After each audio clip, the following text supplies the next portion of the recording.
안녕하십니까? 안녕하십니까.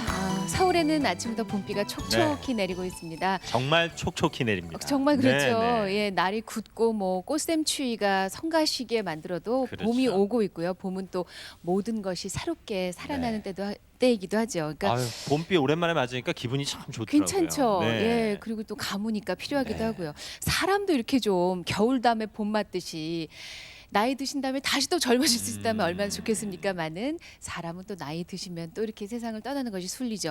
이렇게 건강하게 오래 사는 것은 아마 모든 인간의 공통된 소망일 텐데요. 사이좋게 나란히 백수를 맞은 노부부가 계셔서 네. 어떻게 부부가 이렇게 같이 백수를 맞으셨는지 특별한 비법이 뭔지 여쭤봤더니 네. 그 별게 없다고 하시더래요. 어. 단 한 가지, 두 분 어른이 15에 만나서 결혼하셨는데 네. 85년 동안 한 번도 안 싸우셨대요.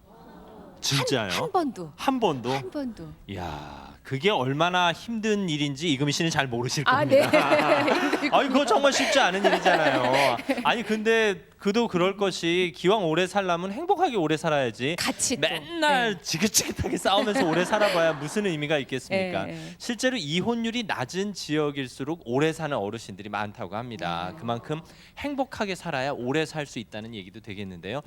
그 오래 사는데 뭔가 비법이 있을 것 같은데 저희가 전문가를 모셔서 이 장수의 비법을 한번 들어볼까 합니다. 서울대학교 의과대학의 박상철 교수님 모시겠습니다.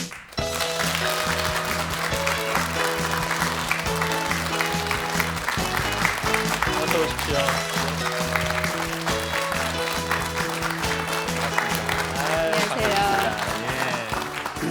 사실 박상철 교수님처럼 우리나라 전국 방방곡곡을 다니면서 장수 어르신들 직접 만나신 분은 또 안 계실 거예요. 모두 몇 분이나 만나 뵈셨습니까? 지금까지 한 250분 뵀습니다. 그 중에 최고령 어르신은 몇 세셨어요? 그만 109세, 보통 나라 110세 어르신 두 분을 뵀습니다. 그런 분들 앞에 가면 어린애시겠네요, 교수님께서.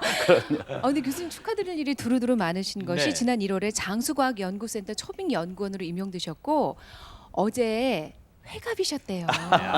축하의 박수를 하루 늦게 좀 전해드리겠습니다. 축하드립니다. 근데 전혀 그렇게 안 보이시죠? 예, 이 장수나 노화를 연구하셔서 그런지 교수님 댁은 어떠실까? 어르신들이 오래 사셨을까? 이런 궁금함이 있어요. 뭐 저는 그 저희 아버지 어머니 다 지금 건강하시고요. 아. 다 80이 넘으셨고 저희 아버지 어머니는 저보다 더 건강하세요. 이야. 매일 아침에 뭐 산에 가시고 오히려 거꾸로 전화하셔가지고 뭐 저한테 왜 운동 안 하냐? 지금도 술 먹냐? 야단하고 그러시죠. 네. 장수에 대해서는 한 20여 년간 연구해 주면 국내 독보적인 존재신데요. 20여 년 전만 해도 오늘날처럼 이렇게 장수하는 어르신들이 많지 않았고 고령화 사회가 아니었지 않습니까? 그렇죠. 예, 저희 20년 전만 해도 우리나라 평균 수명이 그 겨우 70 조금 넘고 그랬었을 때, 아니 60이 조금 넘고 그랬습니다. 네. 10년 전에 저희가 70이 넘었으니까요. 그러나 여러 가지 추세가 당연히 지금 변화하게 돼 있는 그런 추세로 해서 관심을 갖자 했습니다. 예. 이 노화에 대한 개념을 바꿔보자 이런 주장을 하시면서 당당한 노화를 외치신단 말이에요. 예, 그 사실은 저희들이 이 오래 사신 분을 만나 뵈면은 처음에 어떻게 생각했습니까? 100세 어르신들이 제대로 말을 하실 수 있을까? 또 일상생활을 제대로 하실 수 있을까? 귀는 들리실까? 그러니까요. 근데 저희들 정말 만나 뵙고 나서 정말 깜짝 놀랐습니다. 이따 강의에서도 말씀을 드리겠습니다. 정말 건강하시고 정말 당당하시고 그 모습을 보면서 저희가 노화에 대해서 다시 한번 생각하자 이렇게 됐습니다. 네. 솔직히 텔레비전 보시는 분들도 그렇고 저도 뭐 이제 40대 중반이다 보니까 노화에 대해서는 왠지 먼 얘기처럼 들리거든요. 그럼 결국은 그 제대로 된 장수, 제대로 된 노화를 준비하려면 지금부터 좀 정신 차려야 된다 이런. 뭐 저희들 장수 준비는 항상 이런 말이 있습니다. 네. 언제든지 결코 늦지 않다. 언제든지 나이가 20이든 30이든 50이든 60이든 80이든 예. 항상 준비 시작해야 합니다. 네. 여러분 오늘부터 시작하십시오. 그럼요. 난 젊으니까 볼 필요 없어 이런 생각 안 됩니다. 네, 교수님의 강의 박수로 청해 듣겠습니다.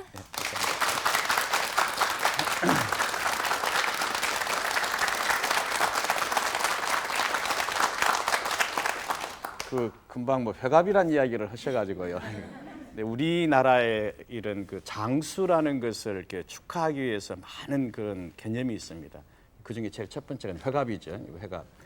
근데 이 회갑은 여러분들 이제 회갑은 60 아닙니까? 그럼 61세 되면 진갑, 또 70대면 고이, 또 77세 되면 희수, 또 88세 미수 이런 게 우리나라에 있었습니다. 이런 걸 전부 통틀어서 우리가 경수, 이 나이 드신 것을 축하하는 그런. 근데 제일 중요한 것은 이렇습니다. 백사를 뭐라고 그러는 백살 잔치를. 그게 없습니다. 이런 것이 백수연, 백수연. 요 백수. 이것은 99세입니다. 요 하나가 빠진 거죠. 그래서 백수. 근데 정말 백살이 되신 어르신들을 어떻게 축하하나 했더니 경상도를 갔더니 길령자를 써가지고 영수연. 전라도 쪽을 갔더니 기수, 한 기가 지났다 해서 기수연 이런 말을 쓰더라고요. 그래서 그런 이제 회갑이란 개념이 있는데 회갑보다 더 중요한 개념이 있습니다. 회혼입니다. 부부가 같이 60년 이상 산 거, 그 회혼이라. 근데 이게 그 서양의 그 60년 사면 우리가 다이아몬드 웨딩, 금강혼이라 그러죠. 근데 다이아몬드 웨딩보다 이 회혼은 전혀 의미가 다릅니다. 60년 산 것이 아니라 제일 중요한 조건이 있습니다. 그 부부가 낳은 모든 자식들, 아들, 딸, 손자, 증손자까지 한 사람도 죽은 사람이 없어야 합니다. 그다음에 두 번째는 호적에 빨간 줄이 없어야 해요. 감옥에 간 사람이 없어야 해요. 그래야 회혼례를 합니다. 그래서 이 회갑은 주로 잔치를 이 가족이 하는데 회혼례는 잔치를 마을에서 합니다. 온 그 지역사회가 축하하는.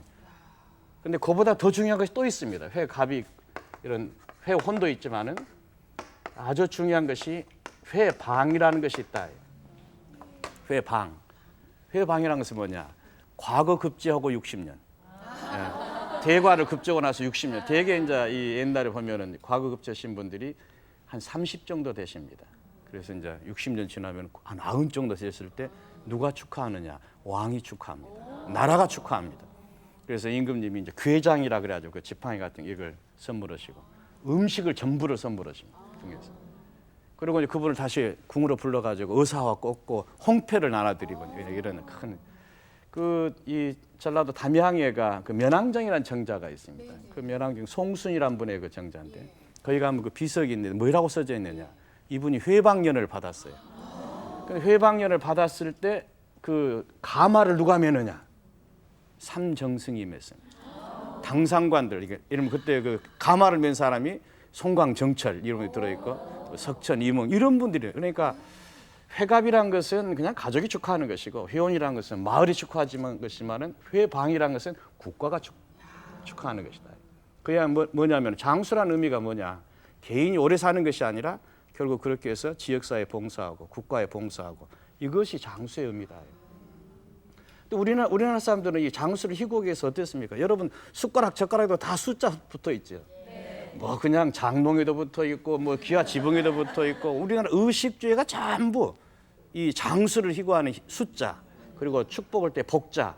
이건 그만큼 우리나라 사람들은 이 장수에 대해서 옛날에 굉장히 큰 복으로 생각했다. 자, 그런데 이제 이 실제 그러면 옛날 사람들이 몇 년이나 살았는가 한번 봅시다. 왕들 한번 봅시다.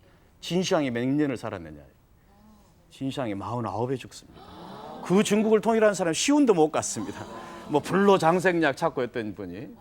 조선 왕조실로 보면 왕들은 몇 살을 살았느냐? 제일 오래 사신 분이 영조입니다. 82살. 근데 그 다음에 오래 산 사람이 누구겠습니까?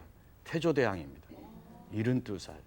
그다음에 그 오래 사신 분이 태조, 정종, 태종, 광해군 이런 분들입니다. 이런 분들이 한 70언저리까지 사신 거예요. 평균 몇 살 사셨느냐? 44살이다. 그 나머지 왕들은 다 40도 못해서 다 돌아가신 거지. 자, 그러면 조선 왕들을 쭉 봤을 때 누가 오래 살았느냐? 누가 다른 사람들 일찍 죽었느냐? 이유가 뭘까? 그러면 그 왕들을 오래 사신 왕들을 보시면 어떤 왕들입니까? 전부 젊었을 때 전쟁터에서 사는 사람들. 운동이 중요하다. 운동. 그다음 일찍 죽은 사람 왜 죽었겠느냐?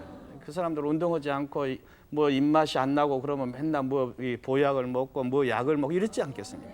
그래서 이제 그런 그 왕들의 그런 것을 보면서 이게 수명이라는 것에 참 여러 가지 중요한 요인이 있겠구나 를 생각을 하죠. 그런데 우리나라 지금 평균 수명이 막 올라간다는 걸 듣고 있죠. 1960년에 우리가 몇 살이었느냐? 52살이었습니다. 평균 수명이 그렇게밖에 안 됐어요. 안 됐습니다. 50살이었습니다. 그래 우리가 60세가 된 것이 74년입니다. 그다음 70세가 된 것이 97년입니다. 지금 우리가 몇 살입니까? 지금 78세, 9세가 되어 있습니다. 그러니까 평균수명이 이렇게 급격하게 지금 이제 증가하고 있죠. 자, 그러면은 사람이 얼마나 오래 살까? 세계에서 제일 오래 산 사람. 그게 이제 프랑스의 장 깔마이라는 할머니가 계십니다. 이 제일 오래 산 사람 이야기인데 반드시 출생 기록이 있는 사람 가지고 이야기하는 거죠. 그 할머니는 122년하고 6개월을 살았습니다. 근데 우리나라에서 제일 오래 사신 분은 몇 살? 저희들 조사에서는 만 109세까지 사신 분이 계시네요. 최애기 할머니 우리 서울에 계셨고요. 또 대전에 우리 어목군 할머니가 계셨고 이런 분이 110세까지 이제 사셨다 이렇게 됩니다. 그러니까 지금은 점점 이렇게 장수한 사람들이 아주 많아지고 수명도 오래가고 그래서 이런 것을 우리가 백세인 현상, 센테니라는 피남 이런 말을 이제 하고 있습니다. 그게 이제 저희들이 이제 이 지금 시대가 바꿔져 가면서 장수 패턴을 보여준다. 그럼 왜 그랬을까?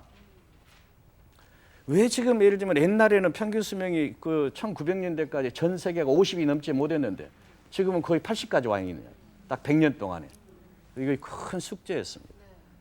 이것에 대해서 이제 뭐 많은 논란이 있었습니다. 환경이냐, 생태냐, 문화냐, 생활 습관이냐, 뭐 여러 가지 의료냐. 그 몇 년 전에 다트머스 과대학이라고 미국의 그 아이비 리그 있죠. 거기 그 총장이 우리 한국 사람이 되셔가지고 유명한 그 김용 그 박사가 총장이 되죠. 그 다트머스 과대학이 미국의 의과대학 중에 아주 유명한 의과대학입니다. 아주 세계적인 노벨상 그 받은 분들을 그 초청해가지고 몇 년 전에 이제 심포지엄이 있었습니다. 자, 어떻게 해서 갑자기 인류의 평균 수명이 갑자기 이렇게 증가했느냐? 원인이 뭐냐? 뭐였겠습니까? 의학이 네, 제일 첫 번째가 물이다. 예? 상수도 하수도를 만들었다. 깨끗한 물을 공급했고 쓴 물을 버릴 수 있었다는 것이 제일 중요하다. 위생이군요. 그렇죠. 두 번째가 전기다. 전기가 등장함으로써 우리가 사람 사는데 온도를 냉온방을 맞출 수가 있고 또 음식을 냉장고를 쓸 수가 있고 또 이것이 전기가 굉장히 중요했다. 그리고 세 번째가 의료다. 요 세 가지 물, 전기, 의료 요 세 가지가 우리 인류를 장수하기에는 굉장히 중요한 그런 계기가 됐다 이렇게 이제 보고 있습니다. 우리가 사람이 늙어가는 것을 잠깐 한번 이야기해 보도록 하겠습니다. 사람이라는 것이 어떻게 늙어가느냐? 이제 사람이 늙어가는 것을 연구하는 게 제일 중요한 연구는 뭐냐면은 그 사람을 쭉 놓아 종적 관찰 연구라고 해가지고 예를 들면 이제 40, 50, 60, 70, 80 같은 사람을 추적해가는 연구입니다. 그 연구를 이제 제일 세계적으로 대표적으로 한 것이 미국에 있는 국립 노화연구소입니다. 이 노화연구소에서 노화 종적 관찰 연구를 해놓은 결과에서 어떤 결과가 나왔냐? 사람이 늙어가는 거. 자, 늙어가면 여러분이 잘 알고 있죠. 키가 작아집니다. 이 사람 키가 작아집니다. 그다음에 몸무게도 작아집니다. 나이가 들어. 근데 사람에서 제일 작아진 게 뭐냐? 근육입니다. 근육은 나이 50이 되면 팍팍팍 줄어듭니다. 근데 근육은 또 다른 특징이 있습니다. 쓰면 다시 생깁니다. 자, 그래서 어떻게 하겠습니까? 나이가 들수록 더 움직여야 합니다. 나이가 들수록. 나이가 들었다고 이렇게 뒤로 물러서 있고 그러면 절대 안 됩니다. 나이가 들수록 더 움직여야 하는 이유가 바로 그런 이유가 있습니다. 그 다음에 우리가 사람이 늙어져 가면서 아주 그 여러 가지 생체 기능이 달라집니다. 기능이 달라지죠. 예를 들면 기능이 신경 기능도 떨어지죠. 이렇게 기억력도 떨어지고 이렇게 반응도 떨어지고 그렇죠. 그보다 더 빨리 떨어진 게 있습니다. 심장 기능입니다. 우리 몸에서 제일 빨리 늙는 장기 뭐이겠습니까? 이게 바로 폐입니다. 폐다. 그 다음에 또 더 빨리 늙는 조직 신장이다. 콩팥입니다. 왜 그러느냐? 폐라는 것은 바로 밖에 공기가 노출이 돼 있죠. 좋지 않은 공기가 노출이 돼 있죠. 자, 그럼 늙지 않게 하려면 어떻게 하겠습니까? 나쁜 공기를 마시셔서 안 된다. 그 중에서 제일 중요한 건 뭡니까? 담배 끊어라. 그래서 폐라는 것은 담배가 아주 바로 나쁘게 하는 것이죠. 그러나 정말로 나쁘게 하는 것이 뭐냐? 신장입니다. 신장이라는 것은 뭐냐? 여러분들이 입으로 들어가는 모든 음식, 약물 뭐 이런 것이 전부 다 신장을 통해서 걸러져 가지고 소변으로 나가야 합니다. 소위 이제 신장이라는 것은 우리 몸의 쓰레기 처리장입니다. 쓰레기가 많이 모였으면 어떻게 하겠습니까? 그거 썩겠죠. 상하겠죠. 자, 그러면 신장을 보호하려면 어떻게 하겠습니까? 지저분한 거 안 먹어야 한다. 자, 지저분한 거 안 먹어야 하고 그다음에 제일 중요한 것이 여러분 우리가 하나 알아둬야 할 것입니다. 우리가 식약이라는 것이 자꾸 혼동을 합니다. 식이란 뭐이고 약이란 뭐냐? 식이라는 것은 모든 음식물이라는 것은 우리 몸에서 100% 산화되는 것이다. 100%. 그리고 그다음 약이란 것은 뭐냐? 이것은 특수 기능이 있습니다. 특수 기능. 그래서 이러면 열을 내리고 병균을 죽이고 혈압을 내리고 하는 것이죠. 그러나 이 약이라는 것은 100% 산화되질 않습니다. 그래서 이제 우리 물의 농력도를 밖에서 신장에서 나가야 합니다. 그러니까 한계가 있습니다. 자, 그래서 그런 어떤 종류들 간에 이런 약물이라는 것은 우리가 먹을 때 조심해야 한다. 너무 오래 또 쓸데없이 많이 그런 먹는 일이 없도록 해야겠다. 실제 여러분들이 예를 들면 주변에 있는 그 가족이나 이런 데서 이런 병원에서 환자들이 입원했을 때 의사들이 환자 치료 못 하겠다 포기할 때가 있습니다. 어쩔 때 포기하느냐? 신장이 나빴을 때. 그럼 약을 쓸 수가 없습니다. 그럼 그때는 아스피린 하나도 못 씁니다. 자, 그럼 신장을 보호하려면 어떻게 하겠습니까? 여러분 지저분한 거 먹지 말아요. 자, 그래서 우리 장수하신 분들을 잠깐 좀 보도록 하겠습니다. 우리 장수하신 분들 한번 보시면서 저 사람들은 어떻게 살아서 저렇게 장수했을까 하는 이야기를 한번 하도록 하겠습니다. 이 할머니는 제가 그 전남 곡성읍에서 만난 102살 되신 하현선 할머니입니다. 그렇게 안 보이세요. 참 자랑하는 이유가 네. 100세 어르신들 이렇게 뵈러 가게 되면은 자식하고 같이 사는 100세 어르신 중에서 큰 방 쓰신 분이 별로 없습니다. 저 할머니 큰 방 쓰고 계세요. 그러고 이제 저 할머니를 뵙고 이제 저희들 인터뷰를 하는데 인터뷰를 되게 1시간 정도씩밖에 못 옵니다. 그러면 1시간에 질문을 많이 받아야 하는데 저 할머니 질문을 딱 하면 10분씩 당신 말씀을 다 하셔버려요. 당신 말 다 끝나도록 어떤 질문도 받질 않아요. 그래서 이제 질문 얼마 하지도 못하고 이제 저희가 일어서려고 하니까 저 할머니가 딱 붙잡는 거예요. 부탁이 있다 이게. 무슨 부탁이냐? 나가다가 며느리 보거든. 며느리 칭찬했던 말 꼭 해줘서 이렇게 부탁. 그런 일이 이 생각을 하시니까 참 100세도 얼마나 자랑스럽냐. 또 이제 다른 할머니를 보여드리겠습니다. 이 할머니는 지금 104살 되신 이 경상북도 예천군에서 만난 권명한 할머니인데 저 할머니 지금 뭐 하고 계십니까? 실고추를 만들어요. 100세 어르신이. 저 할머니를 102살 때 뵀을 때는 더 놀랐습니다. 바늘에다 실을 껴가지고 바느질 하시는 거죠. 자기 100세인들의 모습입니다. 또 다른 분 한번 보도록 하겠습니다. 저 할아버지는 전남 구례군 그 산동면에서 만난 이 임종철 할아버지입니다. 저 할아버지 뵈러 갔을 때 제가 아주 정말 놀랐습니다. 제가 뵈러 가니까 밭에서 일하시다가 지게를 메고 들어오시는 거예요. 딱 앉자마자 이제 인사를 드렸더니 서울서 온 양반, 온고의 지신이 무슨 말인지 안 가고 질문하는 거예요. 그래서 제가 이제 강의도 들었죠. 아이 꼿꼿하게 앉아 계세요. 앉아 계시는. 저 할아버지는 참 100세가 되신 어르신이 낮에는 밭에서 일하시고 밤에는 지금도 하나 그러시고 참 이런 모습이죠. 저 오른쪽에 저 왼쪽에 누구시죠? 손자입니다. 손자. 손자가 52살 되신 손자십니다. 네. 또 다른 분 한번 뵙도록 하겠습니다. 또 다음 분 한번 넘겨주시죠. 예, 저분은 제가 이제 저희들이 이제 100세인 조사하면서 저희들이 참 아쉬웠던 것이 하나가 뭐였냐면은 100세까지 같이 사시는 부부가 없습니다. 우리나라에 딱 있다 한 분이 있었지만은 굉장히 드물었는데 이탈리아 사르데니아라는 그 지방은 100세인들의 남자 여자 비가 1대1입니다. 그럼 100세인 많으면 다 부부가 다 100세입니다. 그래서 제가 이제 사르데니아 가가지고 저 할아버지 할머니를 뵀는데 할아버지는 피스쿠라는 할아버지신데 101살이시고 할머니는 100살이십니다.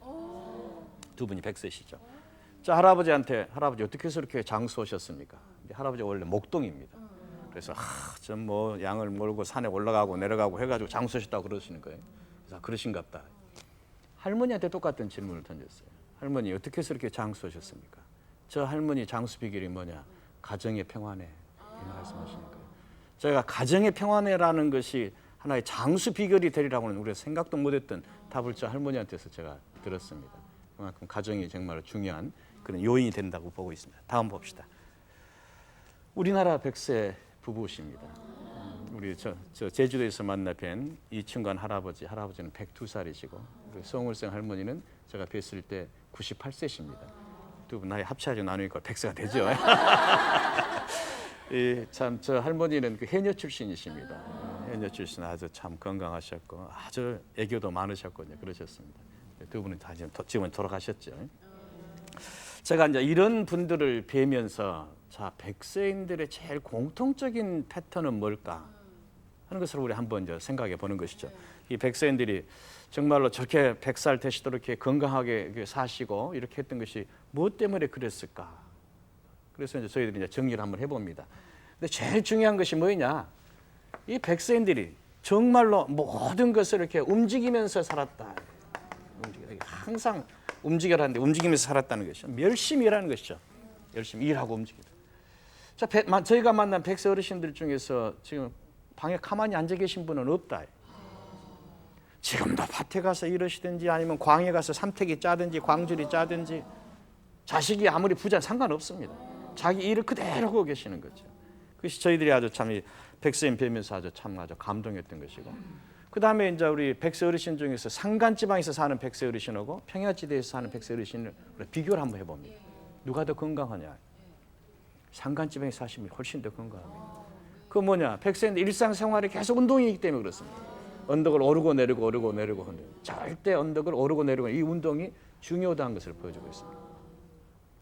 그 다음에 이제 저희들이 이제 이 백세 어르신들 중에서 저희가 우리나라 최고령자 최애기 할머니 뵀을 때 제가 이제 감동했던 얘기 한번 말씀드리겠습니다. 이 할머니는 다리가 안 좋으시고 잘 움직이지는 못하십니다.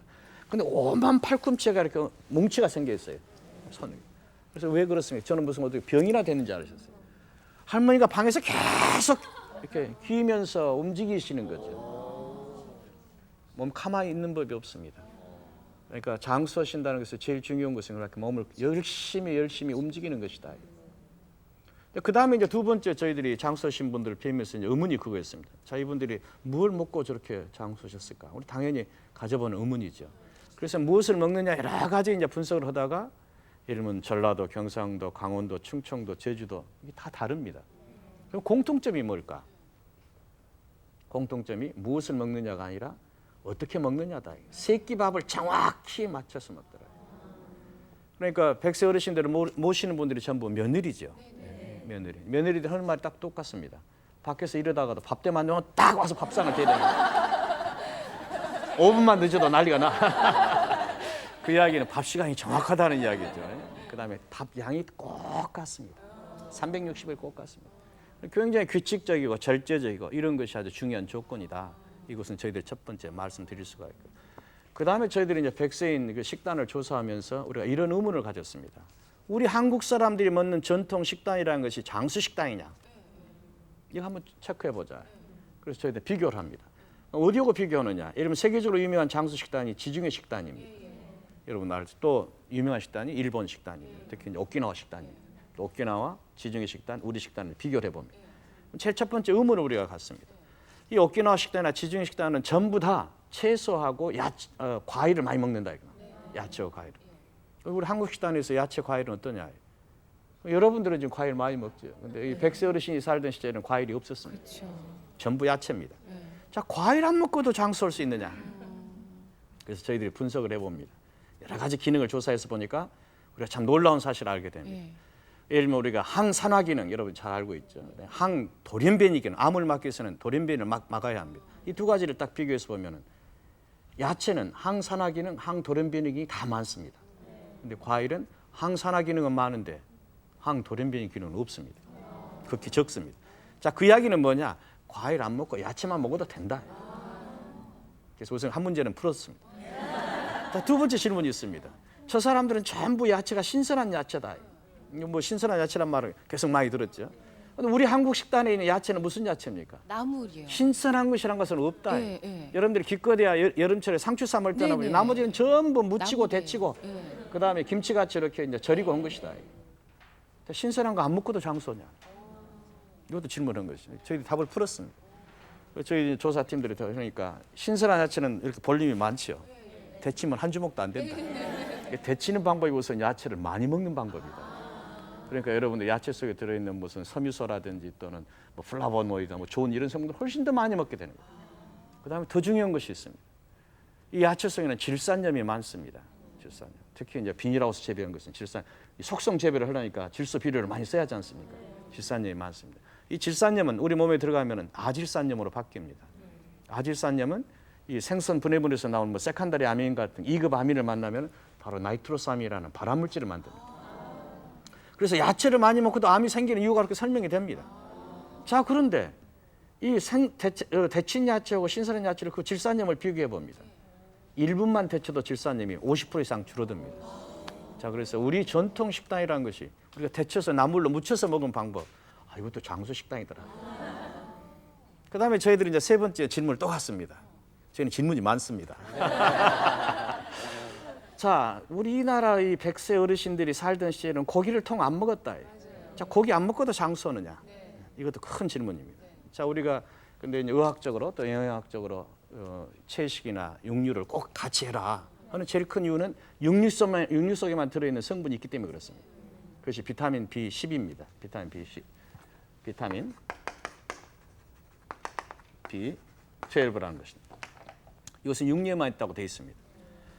근데 저희들이 100세인의 여러 가지 피를 가지고 쭉 조사를 해보는 과정에서 깜짝 놀랐습니다. 비타민 B12가 다 정상입니다. 자, 어째서 이랬을까? 그래서 우리 한국 식단에서 비타민 B12 소스가 있다. 찾아보자. 그때 저희 이제 식품 영양팀에서 찾아냈습니다. 어디가 있느냐? 된장, 간장, 고추장에 있습니다. 콩이나 두부까지는 없던 것이 발효하는 과정에서 생기더라. 그래서 우리 찾아냈어요. 김이나 파래가 들어 있습니다. 자, 그 이야기는 뭐냐? 이건 다 어르신들이 좋아하는 것입니다. 김, 파래, 된장, 간장, 심지어 김치까지. 자, 그것은 바로 우리 식단이 육류의 부족함을 발효식품으로 보상해버렸다. 그래서 저희들이 백세인 조사하면서 우리 영양에 대해서도 이제 우리 어디 가서 자랑해도 되겠구나 그런 이야기를 지금 저희들이 좀 하고 있습니다. 그 다음에 우리가 백세 어르신들을 만나면서 제일 놀랄만한 일 중 하나가 뭐냐? 백세 어르신 혼자 사시는 분도 계십니다. 백세 어르신 중에 약 8, 9%, 10% 좀 못 되는 그 어르신들이 혼자 사십니다. 어떻게 혼자 사실 수 있을까? 얼마나 외로우실까? 그 백세인들이 혼자 사는 집을 갑니다. 깜짝 놀랍니다. 동네 사람들이 다 거기 모여 있어요. 그만큼 사람과 사람들이 이제 어울려서 지내시는 것이죠. 그래서 이 백세 어르신들의 제일 중요한 속성 중에 하나가 뭐냐? 사람과 어울릴 줄 안다. 그리고 더 놀라운 것 중에 그런 어르신들 반드시 감사의 표현을 하십니다. 백세 어르신한테 누가 비타민 하나 갖다 주면 그 다음날 보건소 청소를 다 해놓고 그러십니다. 이런 것이 참 장수인들의 공통적인 특성이구나 이렇게 보고 있습니다. 자, 그렇게 사시는 이 백세 어르신들을 이렇게 이제 뵈면서 저희들이 이제 정말 어떤 질병들이 있었을까 이제 이렇게 쭉 들여다보죠. 이제 이 여러 가지 질병들 쭉 보니까 암이나 또는 당뇨, 고혈압, 또 뇌졸중 이런 식으로 제일 큰 질환으로 보고 있지 않습니까? 이 질환 발생률이 기본적으로 낮습니다. 왜 낮냐? 왜 낮냐? 이런 질환을 우리가 뭐라고 그럽니까? 생활 습관 질환이라고 그럽니다. 자, 그럼 백세인들이 무슨 특별한 사람들이냐? 그게 아니다. 생활 습관이 좋은 사람들이다. 그래서 그런 병들이 안 생겼지 않느냐 이렇게 이제 생각이 됩니다. 그래서 이제 우리나라 그 장수인들을 쭉 이렇게 이제 조사를 하면서 이렇게 좀 한번 분포를 저희들이 한번 본 적이 있습니다. 분포를 쭉 보니까 자, 장수 지역이 어디가 몰려 있느냐? 장수벌이 이 경상북도 북부 그다음에 이 전라도 쪽에 이제 장수 지역이 이렇게 많이 몰려 있죠. 자, 그런데 이 조사를 하는 과정에 저희들이 깜짝 놀란 것이 남자 여자 비가 큰 차이가 나더라고요. 여자들은 주로 이쪽에서 장수하시고 남자들은 강원도 경상도 이쪽에서 장수하시더라고요. 왜 그러느냐? 그것도 전 숙제였습니다. 왜 그러냐면은 저 정말 큰 문제였습니다. 저희가 외국의 많은 자료를 이렇게 비교를 해서 보니까 소위 그 100세인의 남자 여자 비가 전 세계적으로는 한 1대 7 정도 되는데 1대 7 정도 이렇게 됩니다. 그러면 할아버지 한 분이 오래 사시는데 할머니는 7분이 오래 사신다. 그렇죠, 그렇죠. 이제 보통 이제 그렇게 이제 되는 것이죠. 그런데 이 그 사르데냐 같은데 그 이탈리아 사르데냐 그 남자 여자 비가 1대 1입니다. 미국이나 일본 어떠냐? 1대 4다. 1대 4다.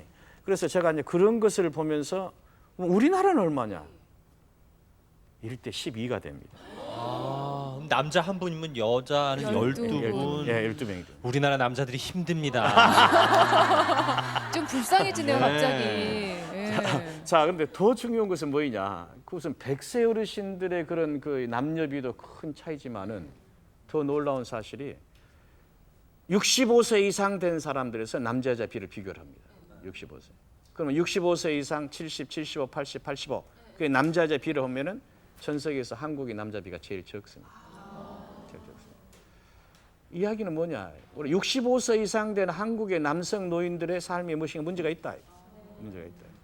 자, 이것은 무슨 환경이냐, 경제냐, 또는 무슨 어떤 문화냐, 이 많은 여러 가지를 따져볼 수가 있습니다. 그래서 이제 저희들이 이 문제를 이제 가지고 이제 많은 이제 고민을 하면서 정말 남자 여자가 이렇게 그 수명 차이가 크게 나야 할 이유가 뭐냐. 그래서 비교를 해서 보니까 아주 재밌는 지역들이 있습니다. 예를 들면은 이 미국의 펜실베니아 거기에 에미시 마을이 있습니다. 이 사람들은 이 스위스에서 이주온 청교도들입니다. 그 마을은 지금도 전기를 못 들어오게 합니다.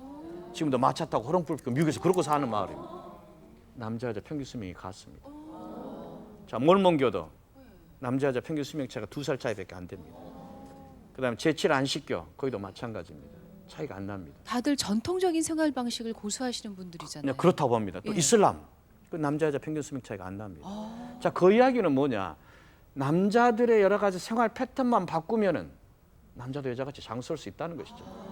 자, 그것은 우리한테 하나 희망을 주지만은 가장 중요한 사실은 지금 현재 우리나라의 남성 문화, 특히 노인 남성 문화에 이 문제점이 있다. 우리가 뭔가 좀 변화해야겠다 하는 것을 이제 보여주고 있습니다. 그래서 그런 것을 바탕으로 해서 우리 다시 한번 생각해 보자. 이제 들어가기 전에 제가 노화 연구를 하게 된 계기를 잠깐 말씀드리겠습니다. 왜 제가 노화 연구를 했느냐? 저는 그 옛날에 노화보다는 이제 암을 연구를 했었고 또 여러 가지 이제 대사적인 문제들 이렇게 많은 연구를 제가 했었습니다. 그래서 여러분 뭐 혹시 옛날에 기억나시는가 모르겠습니다. 뭐 콩나물이 숙취해서 좋다. 저희 실험실에서 이제 한 것이고 또 뭐 생체 악효풀이 있다고 저희들이 또 발견한 전에 그런 일을 저희들이 이제 했었습니다. 자, 그런데 노화로 제가 들어가게 된 제일 계기는 뭐였냐면은 제일 처음에 저희들이 암세포를 이렇게 이제 만들어야 하지 않습니까? 이 세포에다가 발암물질을 처리하면은 암세포로 바뀌는 거죠. 근데 어떤 세포들이 이렇게 암세포로 안 가고 모양이 펑퍼짐하면서 이상하게 변하는 거예요. 그때는 그것이 노화인지를 몰랐습니다. 똑같은 물질을 처리했는데 어떻게 암이 되고 또 반대로 노화가 되느냐. 여기서부터 저희들이 이제 의문을 가진 것이죠. 그래서 노화란 것이 뭐냐? 라는 것을 한번 제 손을 대게 됩니다. 노화는 아주 유명한 그 정의가 있습니다. 슈트렐러 박사라는 사람이 뭐라 했냐? 누구나다. 누구나. 뭐 예외가 있는 사람이 없지요. 누구나. 노화라는 것은 뭐냐? 늙으면 그만이다. 돌이킬 수 없는 것이다. 또 노화라는 것은 이거 뭐 고유한 변화이기 때문에 어쩔 수 없는 것이다. 그다음에 노화라는 것은 또 뭡니까? 이렇게 기능이 떨어지고 형태가 변하고 그래가지고 결국 죽어가는 것이다. 그래서 좋지 않은 방향으로 변화, 퇴행성. 이 네 가지가 이제 노화의 가장 큰 이 정의입니다. 그렇게 생각하죠. 늙으면 그만이고 어쩔 것이야. 자, 그래서 이제 제가 노화 연구를 하면서 야, 이 말 맞냐? 이 말 맞냐? 다 맞다고 사람들은 생각하는 진짜 맞냐? 이 말이 만약에 맞다 그러면 해결책은 뭐냐? 한 가지밖에 없죠. 이것은 어쩔 수 없고 돌이킬 수 없고 운명론적인 것이기 때문에 노화를 해결하려면 어떻게 합니까? 바꾸자다. 바꾸자. 바꿔야죠. 자, 세포도 늙었으니까 바꿔야겠고 간도 늙었으니까 바꿔야 또 어쨌습니까? 사람도 늙었으니까 바꿔야 겠고 자, 이런 것이 정말 옳으냐? 그래서 이제 저것을 가지고 저희들이 이제 실험을 도전을 한번 해봅니다. 그래서 저희가 무슨 도전을 했느냐? 제일 먼저 저희들이 하는 것이 젊은 세포하고 늙은 세포를 가지고 죽여보는 것이죠. 죽여보자. 자, 뭘 기대할 수 있습니까? 늙은 세포가 더 잘 죽어야죠. 그래서 자외선을 쪼입니다. 자외선을 쪼입니다. 점점 강하게 쪼여 보이자. 그때 이것은 쫙 죽어버리는데 그래서 안 죽어버리더라. 깜짝 놀란 거죠. 늙은 세포가 잘 죽어야 하는데 왜 안 죽냐? 이 논문을 이제 저희들이 내면서 아주 고생을 많이 했습니다. 이제 모든 사람들이 이건 세포니까 그렇다. 개체는 그렇지 않을 것이다. 그럼 좋다. 그럼 개체를 해보자. 그래서 이제 젊은지, 또 늙은지 가지고 실험합니다. 자, 이 복강에다가 이 배에다가 주사를 놓습니다. 이제 독약을 찌르는 것이죠. 그래가지고 간이나 심장이나 이런 신장에 얼마나 더 손상이 많이 생기는가 이걸 이제 본 것이죠. 그것도 어떻게 되느냐? 젊은지의 간 세포는 쫙 세포가 죽어가는데 늙은지 간 세포는 안 죽어버리더라고요. 이게 저희들이 이제 그 큰 페이퍼가 돼서 아주 큰 잡지에 아주 유명한 논문이 됩니다. 자, 이 논문을 저희들이 발표하면서 뭐라고 했느냐? 노화란 건 뭐냐? 죽자는 변화가 아니다. 노화라는 것은 살자는 변화다. 노화라는 것은 이 생명체가 여러 가지 환경에서 많은 변화에 대해서 그 적응해 가지고 살아남기 위해서 생기는 변화가 바로 노화다. 자, 그래서 노화라는 것은 죽어야겠다는 생각 잘못된 것이다. 자, 이게 필연적인 것은 아니다. 그 다음에 이제 저희가 했던 것이 뭐였냐면은, 자, 그러면 노화가 정말 돌이킬 수 없냐? 그러면 이제 노화에서 제일 중요한 반응이 세 가지 반응을 저희들이 항상 우리 연구실에서 연구합니다. 첫째는 대사 반응입니다. 대사 반응이라는 것은 젊은 사람이나 늙은 사람이나 큰 차이가 없어야 합니다. 똑같아야 합니다. 그래 항상 일정한 우리 몸 상태가 유지되어야지. 두 번째는 스트레스 반응이 있습니다. 그럼 스트레스는 조금 전에 한봤지 젊은 사람들은 스트레스를 잘 받지만은 늙은 사람들은 덜 받는 것이죠. 반응에 차이가 있는 것이죠. 제일 큰 차이는 무엇이 있느냐? 증식 반응입니다. 증식 반응이라는 것은 증식하는 것이죠. 여러분들이 수술을 받았을 때, 이 젊은 사람들 한 20대, 30대가 수술 받으면 배를 쪄고 수술해도 하루 이틀 있으면 병원에서 나가라 그러죠.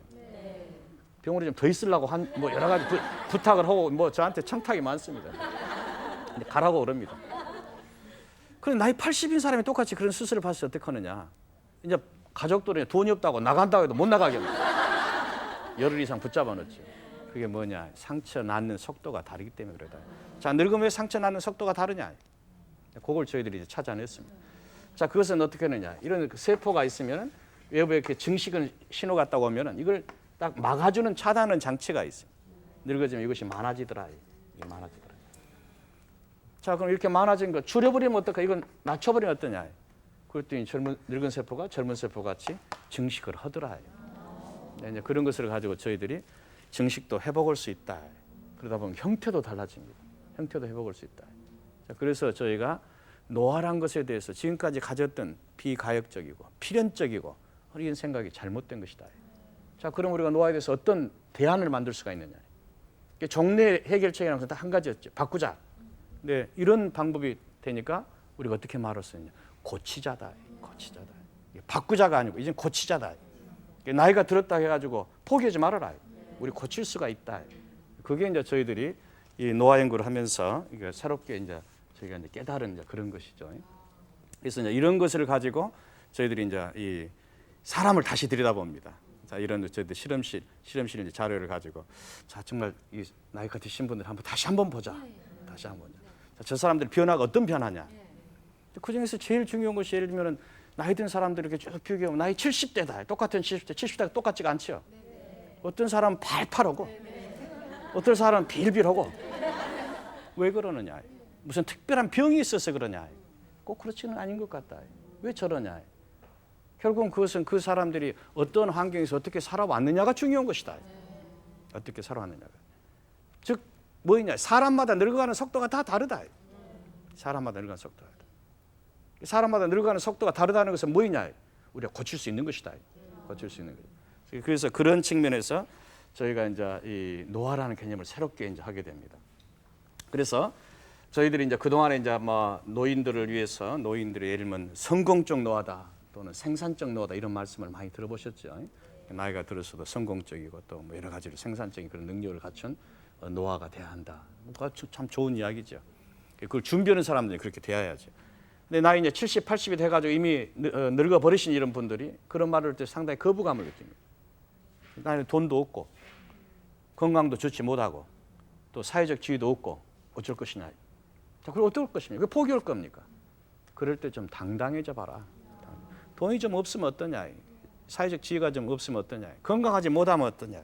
자, 그랬을 때 내가 우리 인간으로서의 어떤 그 이 존엄성, 디그니티를 가질 수 있는 방법이 뭐냐.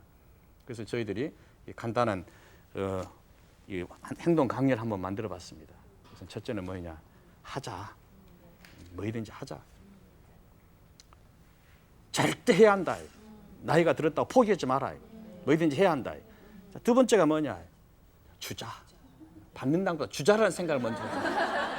우리 그 100세 어르신들이 저희들 갔을 때 그냥 이렇게 막 주시고 싶어가지고 저희들이 이제 그 뭐 조사하고 나서 이제 이 차 같은 것을 지금 시간이 바쁘고 그래서 일어나라고 붙잡고 야단을 치십니다. 내 체면을 봐서라도 먹어줘서. 그러니까 이분들이 때 그런 어떤 그 주고 싶은 마음이라는 것이 저분을 저렇게 건강하게 만들었구나.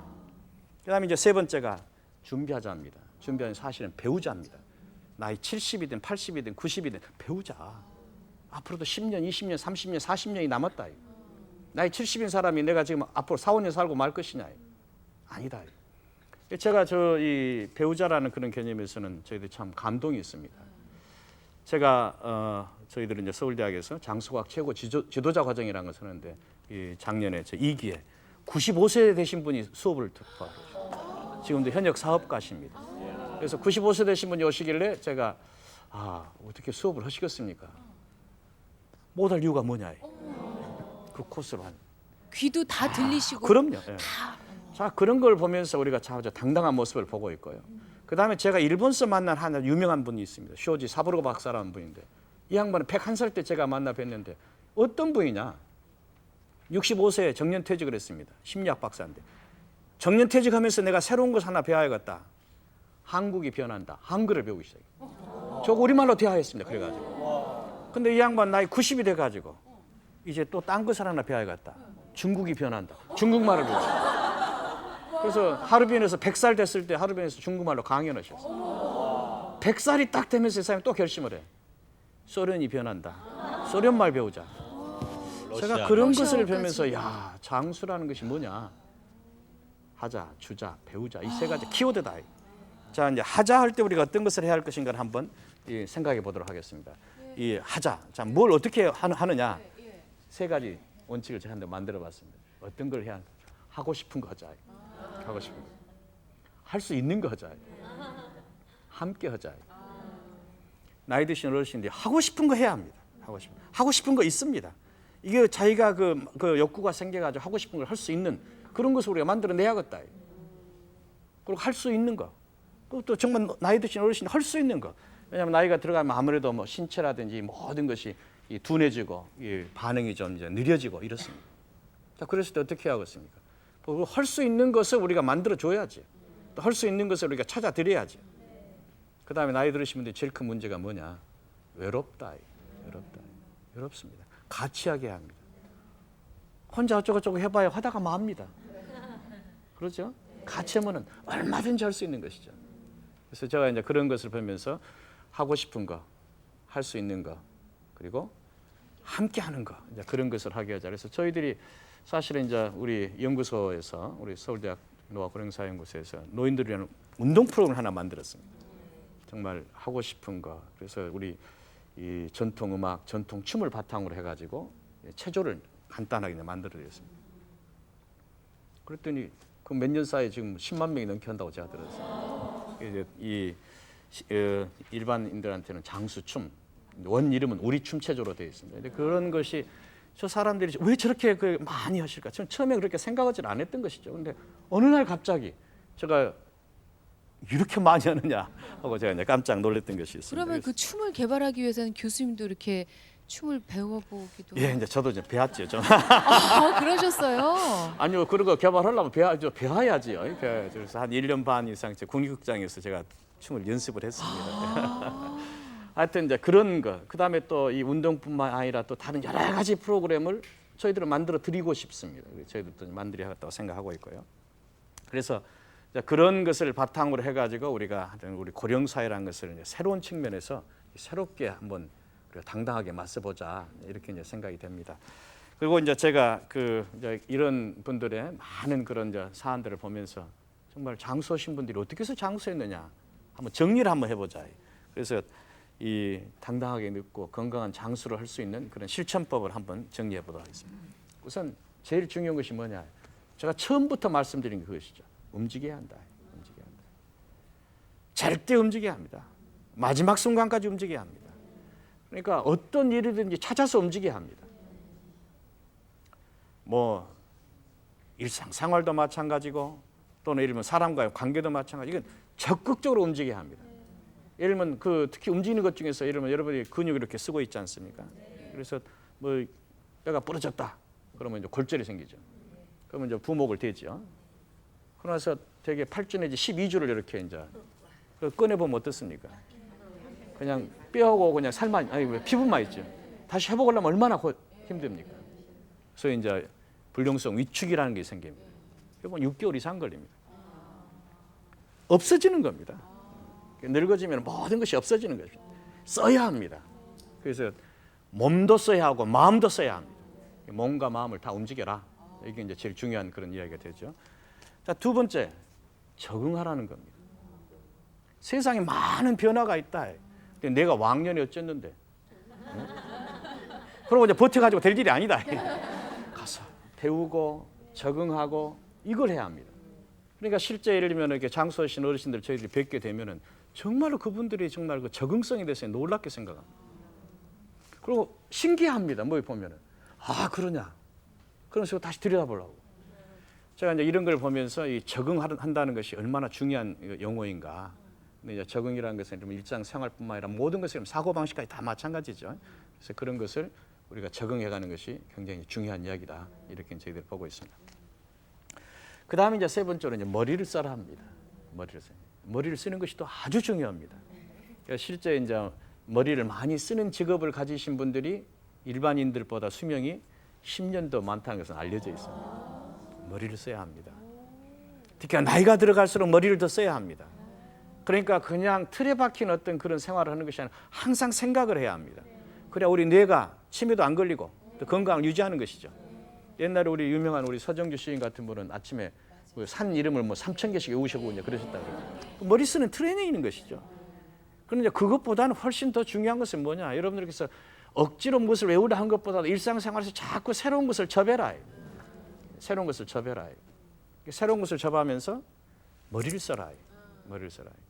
그래서 예를 들면 틀에 박힌 운동보다는 저희는 예를 들면 우리가 장수 어르신 패턴은 항상 그 자연계를 돌아다니면서 자연을 돌아다니면서 봄, 여름, 가을, 겨울 변화도 느끼고 꽃이 피고 하는 것도 쳐다보고 우물이 흐르는 것도 쳐다보고 개구리 생긴 것도 쳐다보고 그래라 이거죠. 그 자연과 접하면서 항상 생각하고 머리를 쓰는 이런 그 삶, 그것이 아주 장수하는데 아주 굉장히 중요한 그런 것이다. 이제 저희들은 이제 보고 있습니다. 그 다음에 이제 이 중요한 것 중에 하나가 뭐냐? 느껴라, 몸으로 느껴라, 마음으로 느껴라 하는 것이 감성이죠. 제가 이런 이야기를 하면 아마 여러분 놀라실 겁니다. 우리가 이제 시골을 이렇게 다니면서 이제 100세 어르신들을 만나게 뵙게 되면 제가 항상 부탁을 합니다. 마지막에 할머니 노래 하나 해주시오. 그러면 다 거절했어요. 다 거절했어요. 다 거절했어요. 그래도 이제 가가지고 할머니 그래도 100년 전 노래 좀 가르쳐 주시오. 부탁하는 게 이제 좀 애교를 떠는 거죠. 아양도 떨고 그러면 마지못해 이제 노래를 시작합니다. 시작만 하면 이제 끝이 없습니다.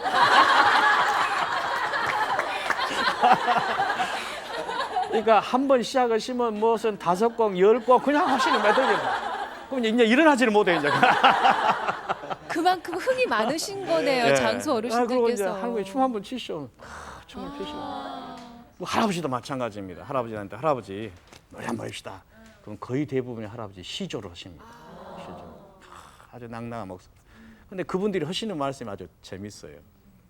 자기가 이런 부탁을 10년 만에 처음 들었네요. 이 100세 되신 어르신한테 누가 뭐 노래하랴 뭐 시켜주지도 않은 거죠. 근데 이 양반은 속으로 그런 것을 많이 하고 계셨어요. 하고 계셨어요. 그러니까 내가 부탁을 드리니까 바로 그냥 그분들이 이렇게 이제 응하고 이제 그러신 것이죠. 그래서 제가 이제 그런 걸 보면서 이 감성이 이리도 중요한 것이구나 그런 생각합니다. 그러니까 항상 그분들은 이 사람들을 만나면서 그런 느낌을 가지고 있고 그러다 보니까 사람과 사람과의 만남이 훨씬 더 훈훈하죠. 우리 100세 어르신들은. 그러니까 이 100세 어르신들 집에 가서 보면 저분들이 외롭게 전혀 그런 걸 못 느낍니다. 그분들 집에 가면 다 동네 사람들이 다 와 계시고 도란도란 다 이야기를 하시고 아주 참 그리고 어떤 이 어르신들은 하여튼 뭐 동네 꼬마들이 한번 주려고 다 과자 같은 걸 준비해 놓습니다. 그러니까 동네 사람들이 그 집을 가게 돼 있어요. 마을회관보다 이 할머니 집이 마을회관이에요. 그래서 그런 걸 저희들이 이제 보죠. 그 다음에 이제 장수하신 어른이서 제일 중요한 것이 뭐냐? 제가 이렇게 썼습니다. 틀림없이 지켜라. 쓸데없는 일 하지 마라. 자, 우리가 살아간다라는 것은 뭡니까? 우리 생명, 딱 우리 한 번밖에 없는 생명입니다. 일회성입니다. 이거 얼마나 소중한 겁니까? 그런데 이 생명을 지키는 과정에서 여러분들이 뭐 이런다더라, 저런다더라, 뭐 어쩐지 무엇이 좋다더라, 이런 휩쓸리는 것이 많다. 그러지 말아라. 우리 전통사에서 살아왔던 그것이 정말로 이분들을 장수하게 했던 것입니다. 무엇이 어쩐다 휩쓸리지 않은 것이죠. 그것도 가장 중요한 것이 뭐냐? 내가 살아왔던 그대로 살아가는 것입니다. 그 살아가는 과정에서 제일 중요한 단어가 뭐냐? 규칙적이다. 규칙적이다. 아주 규칙적입니다. 이 100세 어르신들의 그 삶을 보면 굉장히 삶이 규칙적이다. 그다음에 모든 것에 절제가 있다. 절제가 있다. 참 기가 막힙니다. 규칙성, 절제성, 그다음에 중용. 항상 과하질 않습니다. 그다음에 이제 제가 이제 한 가지 이제 여러분들이 적게 먹으면 오래 산다 그걸 잘 알고 네네네. 계시죠. 그 말이 맞냐? 예. 맞냐? 예. 저는 이제 나이가 든 사람들은 적게 먹지 말라고 그럽니다. 아. 자, 필요한 양만큼 먹어야 합니다. 우리 이제 100세인들 대상으로 해가지고 저희들이 조사를 하면서 진짜 100세인들이 그 드시는 양을 다 계산해 낼 수가 있습니다. 칼로리를. 저 사람한테 필요한 양을 다 계산해 낼 수가 있습니다. 우리 어떻게 계산하느냐?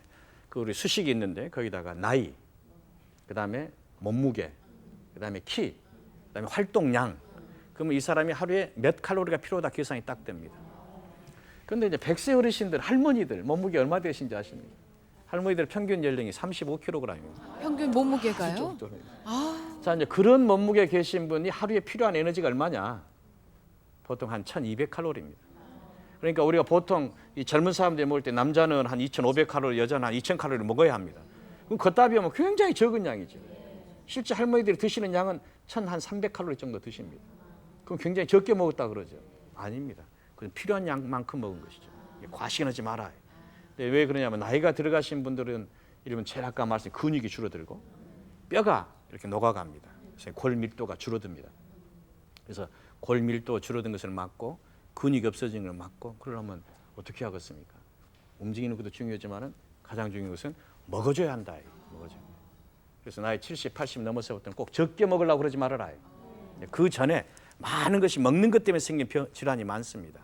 그랬을 때는 우리가 조심해야지만은 어떤 정도 나이가 돼서는 노화 현상이 시작돼서는 먹는 것은 잘 먹어야 한다. 이렇게 이제 보고 있습니다.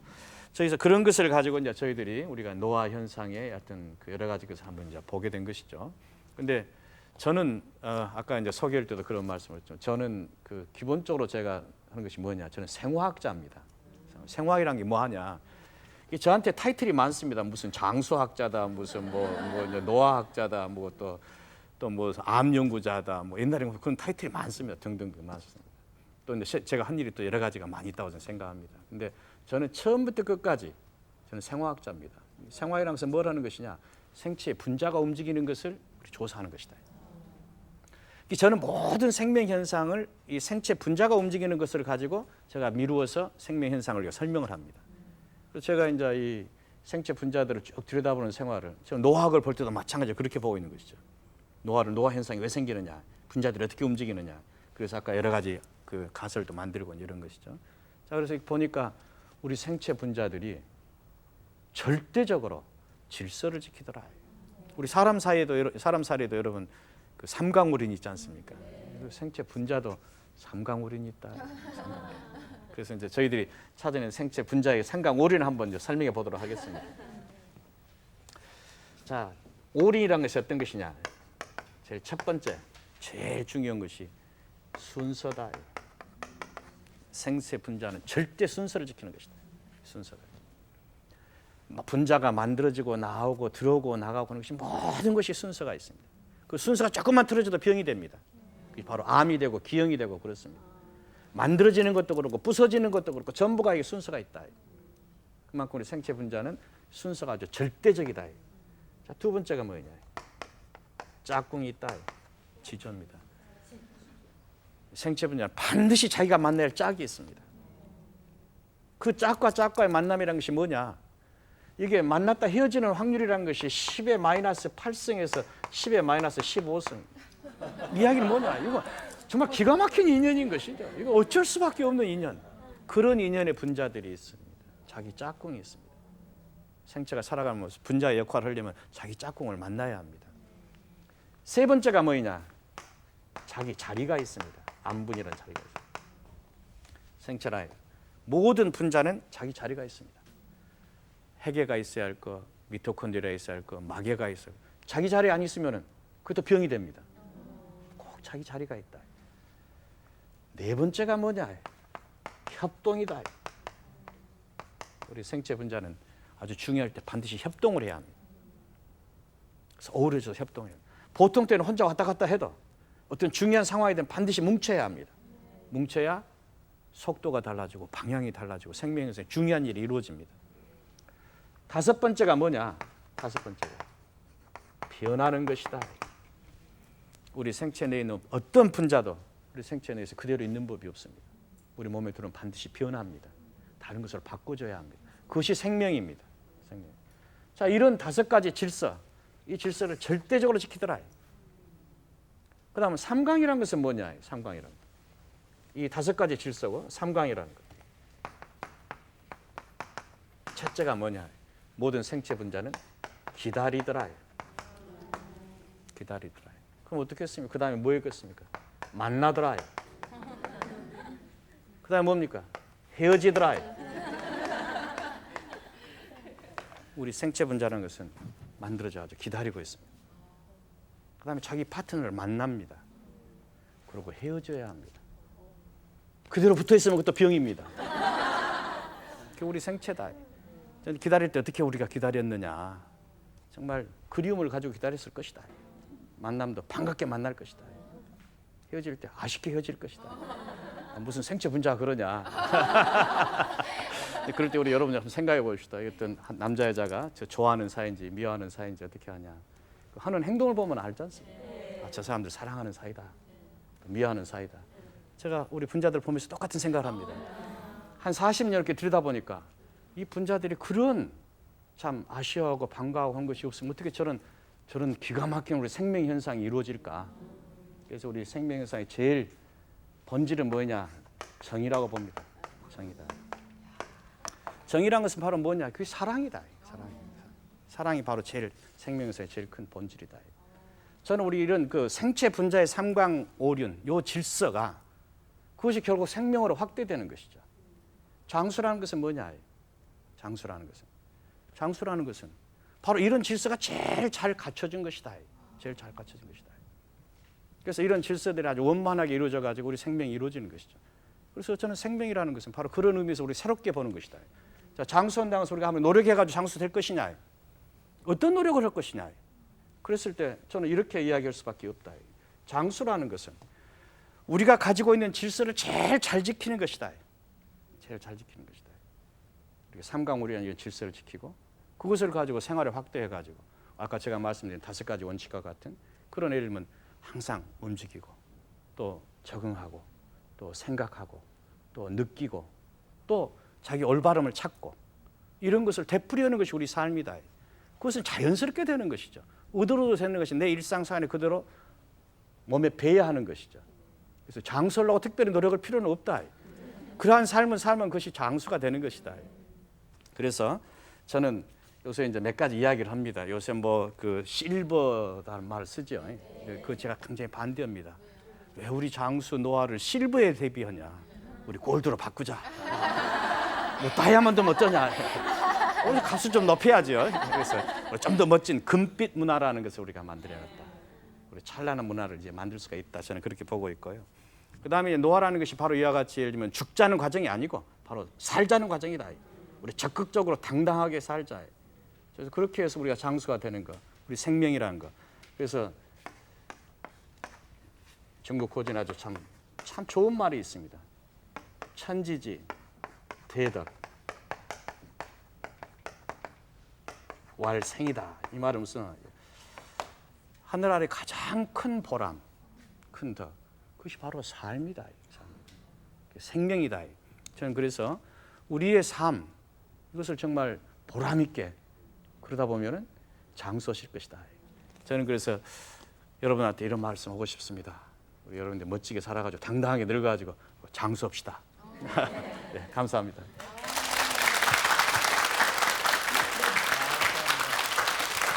예, 아유, 감사합니다. 정말 노화는 죽어가는 과정이 아니라 잘 살기 위한 과정이다. 이 험한 환경에서 잘 살아보자고 변화해가는 과정이다. 정말 마음에 와닿습니다. 저렇게 말씀을 구수하게 그냥 쏙 빠져들게 네, 잘 하시는지. 감사합니다. 저는 뜻밖의 말씀을 들은 것이 교수님은 의학자시고 과학자시잖아요. 과학하고 정은 영 거리가 멀어 보이는데 그렇죠. 그러니까 세포 이런 것도 다 정이란 말씀인 거죠. 그렇죠. 놀라운 얘기네요. 정과 질서지요. 거리가 먼 게 아니라 정이 없어 보이죠. 그죠, 네, 그죠. 과학자들은. 근데 정이 그렇게 중요한 네. 거다. 세포에 있어서도. 그 이제 궁금해지는 것이 교수님께서도 이제 한 20여 년간 장수 노화 연구하셨으니까 또 이제 어르신들 부지런하시다고 했으니까 나도 뭔가 해야지 하고 계시는 거 있죠? 이게 참 민망합니다. 걷기부터입니다. 아. 그래서 이 만보기를 차고 다닙니다. 그러세요. 걷자, 우선 무조건 걷자. 제가 지금 하고 있는 것입니다. 사회 일각에선 BMW 운동해서 네네. 바이크, 예. 자전거, 메트로, 지하철 그리고 W 웍 걷자 이런 운동조차도 이제 노화 예방에 큰 도움이 그렇습니다. 되는 거군요. 예, 많이 걸으시고 그다음에 이제 생활 속에서 아까 장수 어르신들이 하시는 그대로 예, 그렇습니다. 제일 지키기 어려운 게 어떤 것이든가요? 뭐 다 어렵지요, 하지만. 근데 제일 중요한 게 좀 자연스럽게 살아가자. 자연스럽게 살아가자. 무리는 하지 말자. 이게 이제 제일 중요하지 않는가 생각이 됩니다. 네. 그리고 한 가지 연구하시면서 좀 더 깊이 연구해 주셨으면 좋겠는 것이 한국 남성들의 노년 문화. 솔직히 주변에 어르신들 봬도 할 게 없으세요. 여자분들은 뭐 그렇게 바쁘세요? 하시는 일이 많은데 정말 남성들 60대, 70대 되시면서 뭔가 좀 할 수 있는 것들이 좀 많아졌으면 좋겠습니다. 네, 바로 그 점에서 우리가 지금 새로운 캠페인을 하자. 네. 장수문화 포럼을 만들고 뭔가 그 나이 드신 그 어르신들, 특히 남성 어르신들의 문화 패턴을 바꾸자. 그 중에 저희들이 이제 관심 있는 것이 남자들이 부엌 들어가게 하자.